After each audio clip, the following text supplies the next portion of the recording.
Good afternoon, Eastwood parents, students, and faculty. Today, I want to simply tell you a cautionary tale about how I failed to make the most of my education in general. And to do that, I'll start with a question.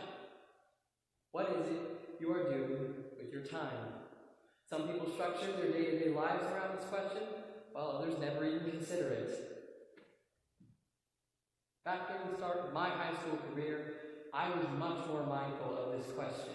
I put in effort and showed diligence, focusing on the things I had to. But at some point down the line, I gradually began to do less and less work. But I still got by fine back then. In my foolishness, this success, despite my bad approaches, taught me the opposite lesson that I should have learned, that I could get by even if schoolwork was not the top priority. I'm sure some of you know the feeling of being aware of a bad habit you have, knowing it's wrong, but doing nothing to improve it because your heart doesn't truly care about it. For those that do not know this, consider yourself blessed with wisdom. As for me, however, my approach wavered more and more, and I continued to ignore that habit, not seeking out help. Now, the last couple of years have been a struggle, as I've been caught up in the things I want to do, while I consistently put off the things I know I should do for later and later. Waiting until the last day for projects, rushing papers together, doing homework the day it was due. I did it all. You could say I put the pro in procrastination. How did this happen? Because I ordered my life the wrong way.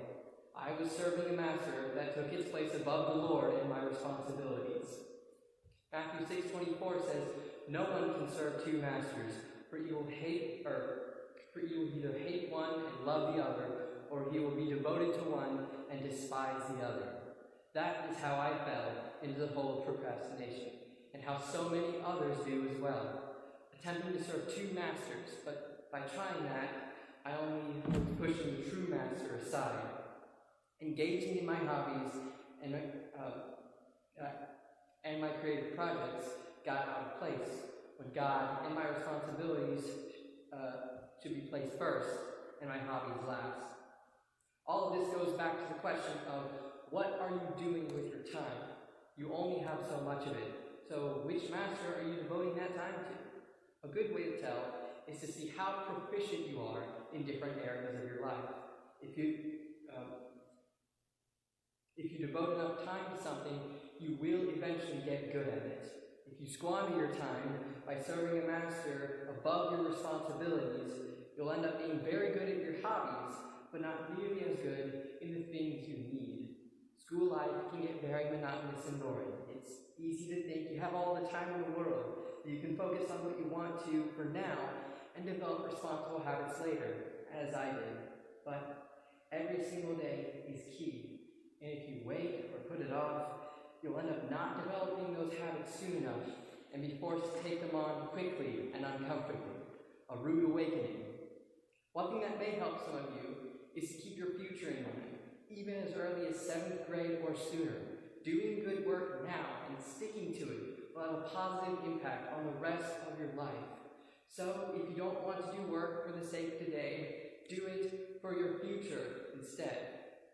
And, of course, you also need to keep your eternal future in mind as well. All of these school-related things pale in comparison to the need for a relationship with God. To know Him and to have a desire for His Word, you need to spend time in that area. Otherwise, you'll never be any good at it or have a strong desire for it. That is the most important treasure of all. If you put Him first, everything else will eventually fall into its proper order as well. And now for my thank yous. To pretty much the entire Eastwood faculty, you guys are what made learning here very interesting.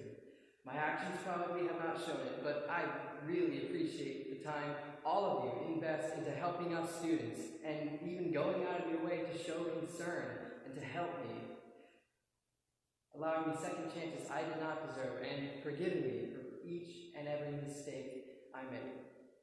To my mom and dad, you guys never gave up on me, never tired of trying to steer me in the right direction, and you have shown me examples of grace, patience, and kindness I will never forget.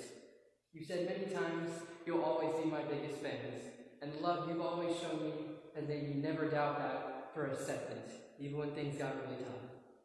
To my siblings, Hannah, I've rarely shown you the appreciation for what you do around our house, but I want you to know that you make it much brighter and more homely, and I can only hope to one day be as organized and mindful as you are. And Jonathan, though we've fought over the years, the little things you do have always brought joy to our family, and I'm definitely going to miss having you and those things around, and having you come in and just talk about the things you find interesting. Those were always nice. I'm not sure what the Lord has in store for you, but knowing you, I'm sure it'll be something great. To my classmates, to be perfectly honest, all this time spent at home has made me realize I've shied away from most of you far too much. My introverted nature and missing our senior trip being no excuses. My failure to develop good relationships is a regret I'll simply have to live with, since I'll be moving away soon. But know that I think all of you are smart, funny people in your own ways, and I wish every last one of you nothing but the best.